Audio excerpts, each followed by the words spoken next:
আজ আমরা মাল্টা মৌসুমী গাছ প্রতিস্থাপন করব। এই ড্রামটাতে আমরা মাল্টা মৌসুমী গাছ প্রতিস্থাপন করব। এই মাটিটির মধ্যে আছে গোবর সার, সাদা বালি, মাটি আর ভার্মি কম্পোস্ট কিছুটা।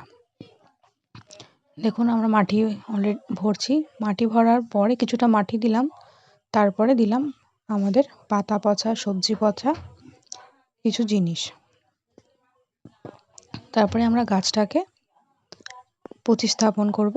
দেখুন কিভাবে আমরা গাছটাকে বসাই। আমরা হালকা করে মাটিটা ছাড়িয়ে নিচ্ছি, বেশি টানাটানি করলে হবে না, কারণ রুট ছিঁড়ে গেলে একবার গাছ কিন্তু বাঁচানো প্রায় অসম্ভব হয়ে পড়বে।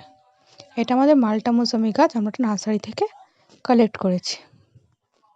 এবার আমরা গাছটাকে বসিয়ে দেবো, তারপরে কিছুটা দিয়ে দেবো মাটি, আর তারপরে আমরা দেবো জল। দেখুন আমাদের গাছ বসানো কমপ্লিট।